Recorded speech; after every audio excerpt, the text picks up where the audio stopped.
진 타다 프리미엄 서비스를 놓고 서울시가 또 공식 부인하는 일이 있습니다. 승인 자체를 한 적이 없다 이런 입장인데요.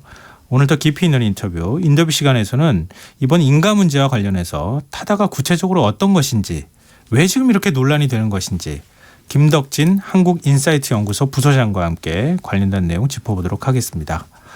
스튜디오에 직접 나와 계십니다. 김 부소장님 안녕하십니까? 네, 안녕하세요. 오래간만에 뵙습니다. 네, 오랜만입니다. 네, 우선 타다와 타다 프리미엄 서비스 이건 또 어떤 차이가 있는 건지 네. 청취자분들을 위해서 두 서비스에 대해서 설명을 좀 해주세요. 네, 일단은 타다 같은 경우에는요, 소위 말하는 우리나라 지금 교통법규에 약간 빈틈을 노린 서비스라고 볼 수 있을 것 같아요. 네. 이제 우리나라에 이제 그 서비스 이제 렌터카 관련된 것 중에서 이런 게 있는 거예요. 소위 렌터카를 만약에 빌리는데 네. 내가 만약에 면허가 일종이 없다라고 하거나 대형을 잘 못 몬다 이러면 문제가 있을 수가 있잖아요. 네. 그러다 보니까 법규에서 어떻게 되어 있냐면은 그 렌터카를 빌릴 때 단 이제 11인승 같이 대형 차들 있지 않습니까? 승합으로 분리되는 네네. 차들 그런 차들 같은 경우에는 차를 빌리면서 운전을 하는, 그러니까 운전자를 같이 빌릴 수 있다라고 하는 내용이 있어요. 네. 근데 이거를 활용해서 이제 타다가 서비스를 하는 겁니다. 일종의 법의 틈새를 노렸다고 볼 수 있겠네요. 네, 그렇죠. 그러다 보니까는 타다라는 서비스는 딱 그 우리나라에만 거의 있는 11인승 카니발 서비스를 이제 자동차를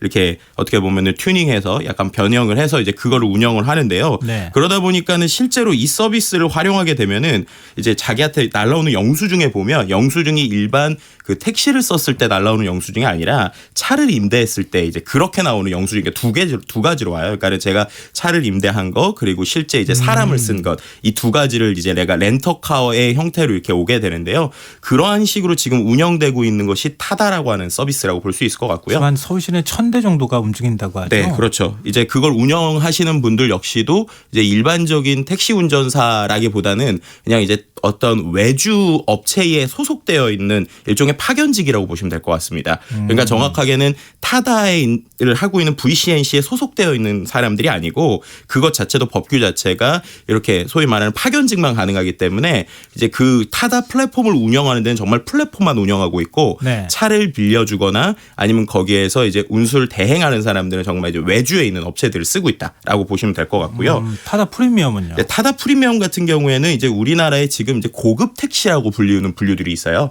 예를 들면 우리가 이제 일반적으로 일반 택시가 있고 네. 모범 택시가 있고 예, 그다음에 이제 모범 택시. 고급 택시라고 하는 부분이 있죠. 모범 택시는 고급 택시 분류에 안 들어가요? 네, 이제 그게 한 단계가 더 있는 부분이 있는데 이 고급 네. 택시라고 하는 건 어떻게 다르냐면 일단은 그 금액이 이제 일반적인 모범 택시처럼 금액이 정확하게 정해져 있지가 않습니다. 그래서 뭐 예를 들어서 부르는 게 값일 수도 있고요. 아니면은 서울시에 이제 정확하게 이제 등록된 가격 내에서 움직이게 되는 거예요. 그러니까 소위 요즘에 보면은 카카오 블랙이라든지 우버 네. 블랙처럼 내가 원하는 곳들에서 불러서 쓰게 되는 일종의 고급 서비스를 하는 차량들인데요.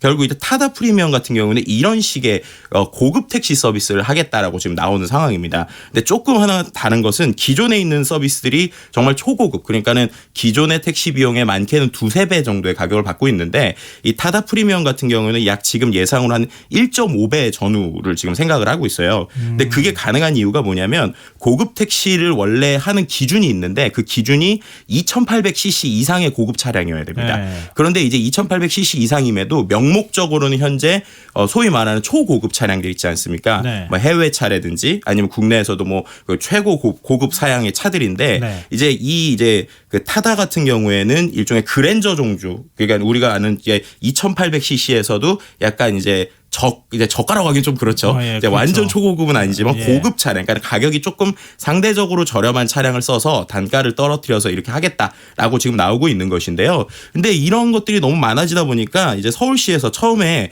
이거를 이제 제대로 그 인가를 내주지 않았어요. 인가를 내주지 않았던 가장 큰 이유가 너네가 그렇게 플랫폼을 많이 하게 되면 기존의 택시 플랫폼이 이슈가 있을 수 있으니까 이행 보증금을 내라. 라고 해서 너네가 안정적으로 할 수 있게 하려면 일종의 보증금을 내라라고 얘기를 했습니다. 네. 그랬더니 이제 타다에서는 그거는 우리에게 역차별이다라고 하면서 지금까지 이행 보증금을 강하게 반발하고 있던 상황이에요. 이제 그 상황에서 원래는 이 서비스가 훨씬 더 일찍 시작하려고 했으나 지금 이 이행 보증금 이슈 때문에 계속 하지 못했는데 이번에 이제 서울시에서 이 이행 보증금 대신에 다른 어떤 방안들을 제시를 했어요. 네. 그러면서 이제 오늘과 같은 이슈가 터지게 됐다라고 볼 수 있을 것 같습니다. 근데 타다의 경우에는 네. 아까 VCNC라고 하는 회사 말씀하셨지만 네. 거기에서 차량을 소유하고 네. 그리고 이제 일종의 렌트카 서비스 서비스를 하는 형태로 지금 네네. 법의 망을 좀 틈새를 파고 들어가지고 서비스를 하는 거지만 네.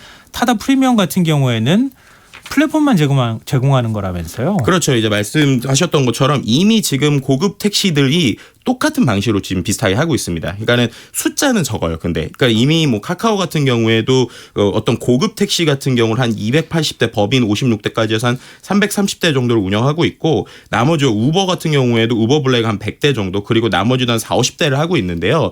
이슈는 지금 이 타다 같은 경우에는 거의 이게 만약에 도입되면 우리가 1년 안에 1000대 이상을 하겠다라고 얘기를 한 거예요. 네. 그럼 그렇게 되면은 지금 전체 이 고급 택시 시장이 한 500대 정도밖에 운영이 되지 않고 있는데 네. 1500대까지 늘어나니까 이게 일종의 택시에서 되게 중요한 포지션이 되는 것이죠.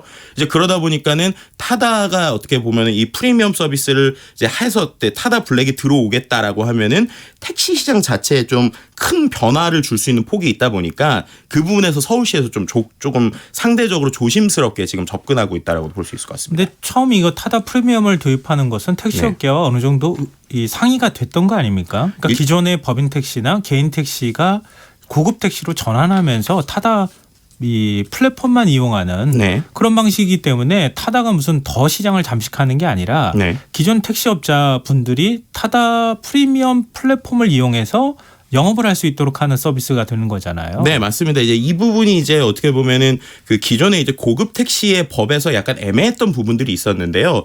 어떻게 보면 거기서 이제 그 말씀하신 대로 기존에는 내가 만약에 고급 택시를 그러니까 그 기존 택시를 운영하다가 고급 택시로 라이선스를 변경하신 분들이 네. 뭐 기존에 있는 나머지 그 고급 플랫폼 서비스를 쓸 수도 있었어요. 근데 말씀드린 것처럼 타다가 상당히 공격적으로 많은 차량이 들어오겠다. 그러니까 지금까지 가장 핵심이 앞서서 말씀드렸던 보증금 이슈가 가장 컸었던 거죠.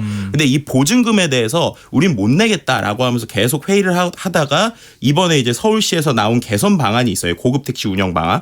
근데 거기에 보면 어쨌든 보증금은 없앴습니다. 네. 근데 보증금은 없앴으나 또 다른 방식으로 이제 그것을 이제 어떻게 보면은 컨트롤하겠다라고 하는 어떤 정책들이 나온 것인데요. 그것을 보고 이제 VCNC에서는 이제 그게 풀렸기 때문에 우리가 이제 정식으로 이걸 런칭할 수 있다라고 보도 자료를 이제 냈었고요. 네. 그 보도 자료에 대해서 아니다. 서울시는 기본적으로 고급 택시 운영에 대한 방안을 바꾼 것이지 그게 타다 프리미엄만을 위한 뭘 서비스를 낸 것이 아니다라는 이제 서울의 입장이 좀 갈리고 있는 상황이라고 볼 수 있을 것 같습니다.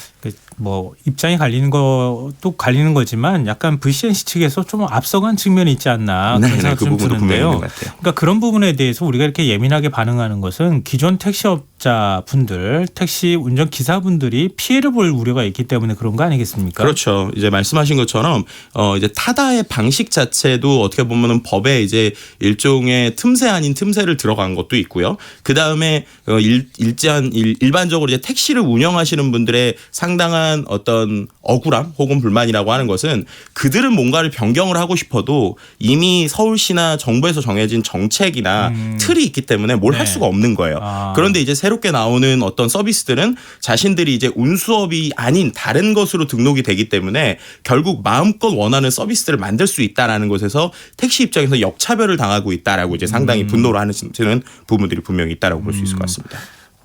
그러면은 택시업계 측에서는 이거를 앞으로도 계속 반대를 하겠다 이런 입장인 건가요? 이게 정확하게 보면은 택시 입장에서는 어떻게 보면 이거를 허용하고 싶어도 허용할 수가 없어요.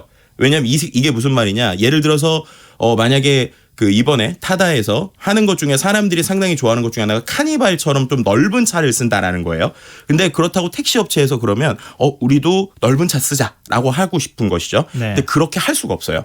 왜 할 수가 없느냐? 일반 운송업에서 정해져 있는 상태에서 그 넓은 차를 쓸 때 디젤 차를 쓸 수가 없습니다. 법이 좀 달라요. 그래서 네. 거기서 나오는 여러 가지 법안들 때문에 현실적으로는 지금 타다에서 사용하는 차를 택시에서 똑같이 쓰고 싶어서 쓸 수가 없는 이런 부분이 있고요. 네. 가격을 바꾸고 싶다라고 할지라도 그 가격도 정부 안에서 이미 정해져 있는 룰이 있기 때문에 가격도 못 바꾸고 예를 들어서 어떤 택시의 디자인을 바꾸고 싶다라고 하더라도 그 가이드라인이 있기 때문에 그 안에서 뭘 할 수 없는 것이죠. 또 거기에다가 뭐 여러 가지 기존에 이제 면허를 딸 때 면허에 대한 프리미엄이라든지 여러 가지 기존에 있었던 매몰 비용들까지 있기 때문에 변화를 할 수 없는 상황에서 내가 뭔가를 하고 싶어도 할 수 없고 그렇지만 다른 업종에서는 계속 변화하고 있고 그러다 보면 택시 입장에서는 좀 억울할 수밖에 없는 이런 상황들 분명히 존재하는 부분은 있습니다. 근데 지금 말씀하신 것도 그렇지만 기존 택시업자 그러니까 사업 법인도 마찬가지고 개인 네. 택시분들도 우리는 규제로 다 묶어놓고 그렇죠. 저쪽은 막 그 새로운 서비스를 막 도입하면 당연히 경쟁력에서 뒤처질 수밖에 없지 않냐 이런 불만이 있을 수밖에 없는 거 아니겠어요? 네, 그러니까 그 부분이 이제 좀 하나의 우리가 좀 고민해야 될 부분이라고 볼 수 있을 것 같은데요. 예를 들어서 이런 공유 차량이나 공유 택시나 여러 가지의 사례는 이제 미국의 사례를 많이 가져와요. 그래서 미국에선 이게 되게 혁신적이다. 우리나라에서 왜 그럴 수 없느냐라고 하는데 이게 이제 네. 규제의 방식을 좀 우리가 이해를 해야 됩니다. 이제 미국 같은 경우는 대부분 최근에 우리나라에서도 많이 도입되고 있는 네거티브 규제죠. 예. 그러니까 네거티브라는 거는 어떤 것만 하지 말고 다 돼라는 거예요. 근데 우리나라의 대부분의 정책은 이제 기존엔 파지티브였습니다. 그러니까는 네. 이것만 돼인 거예요. 그러니까는 안 되는 부분이 많았죠. 그런데 이 이제 교통과 관련돼서도 미국에서는 예를 들어서 개인이 내 차를 가지고 수익성을 내는 것 자체가 어떤 네거티브에서 막혀 있지 않았어요. 그러니까 그 가능했죠. 그 상황에서 뭐 여러 가지 서비스가 나왔을 때 법적으로 이미 문제가 없는 상황이 있기 때문에 그게 일종의 혁신이 될 수 있었는데 우리나라는 처음부터 개인이 그거 어떤 차를 가지고 수익성을 내는 것 자체가 불법인 상황이었다는 네. 것이죠. 근데 그 상황에서 틈새를 노려서 그것을 열고 연 것을 통해서 오히려 법적으로 있는 것 자체를 합법으로 해달라라고 이제 일종의 요구하는 부분이 있기 때문에 네. 그 부분에서 좀 억울할 수밖에 없는데 전 세계적인 흐름에서는 분명히 논의가 필요한 부분이긴 하지만 이것이 정말 극적으로 빨리 변하는 것이 과연 모든 것이 혁신인가라는 것은 좀 고민해 봐야 되는 부분은 분명히 있는 것 같습니다. 근데 지금 이제 새로운 서비스를 하려고 하는 측과 그렇죠. 그러니까 기존 사업자 측과 충돌하고 있는 거 아니겠습니까? 네. 뭔가 이렇게 상생할 수 있는 방법은 없습니까? 해외 사례도 좋고요. 네, 일단은 해외에서는 그 기본적으로 어떤 브랜드를 활용해서 하는 부분이 있는데 정확하게는 이것을 해결하기 위해서는 이제 우리나라의 규제 부분에서 좀 제일 가장 큰 것 중에 하나는 가격 탄력성이라는 것 때문에 좀 어려운 부분이 있어요. 그러니까는 네. 택시 금액이 예를 들면 일본 같은 경우에는 어떤 규제들이 많지만 그 안에서 택시가 이제 업체별로 좀 가격대가 좀 어느 정도 자율성을 보장하기 때문에 네. 그 안에서 마케팅이나 서비스를 할 수 있는 부분이 있죠. 하지만 이제 국내에서는 그런 것도 막혀 있는 부분이 있다 보니까 상당히 어렵긴 한데요. 하지만 이제 우리나라에서 이런 것을 또 법적인 것을 생각하면서 최근에 이제 법 안에서 새로운 서비스를 만들어내는 부분들도 있습니다. 이제 기존 택시업 중에서 최근에 나오고 있는 한 서비스 같은 경우에는 일종의 택시 프랜차이즈를 만드는 부분이 있어요. 네. 근데 이제 택시 프랜차이즈에서 또 법망에서 약간 조금 다른 것이 부가 서비스 요금이라고 하는 일종의 추가 요금을 받을 수 있는 부분이 또 우리나라 법안에 있다고 그래요. 아 그래요? 네, 그러니까 정확하게는 제가 운행 요금을 내는 거지만 그 운행 요금 안에 기본 택시 요금 플러스 부가 서비스 요금으로 내는 네. 또 이런 것들을 최근에 아이디어를 짜서 나온 또 스타트업들이 있습니다.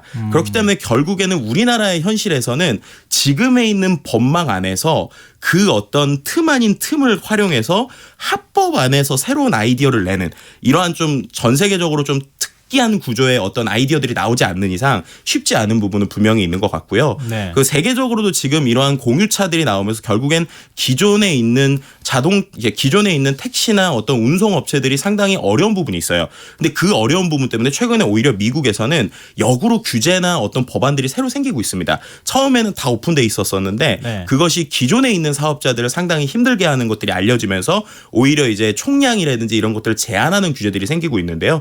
결국에는 서로 상생하는 것이 중요하다는 것이 어떻게 보면은 새로운 스타트업들이 나온다고 완전히 모든 것을 새로운 것으로 따라가야 된다라는 어떠한 전 세계적인 흐름보다는 최근에는 상생으로 어떻게 살 수 있는 그럼에도 불구하고 최고의 아이디어를 짜내야 되는 이러한 전 세계적인 좀 고민들이 다 있는 상황입니다. 아이디어가 있는 분들이 기존 사업자분들하고 같이 손을 잡고 네. 그 기존 사업자들도 보호하면서 같이 새로운 서비스를 내놓을 수 있는 방법은 없을까?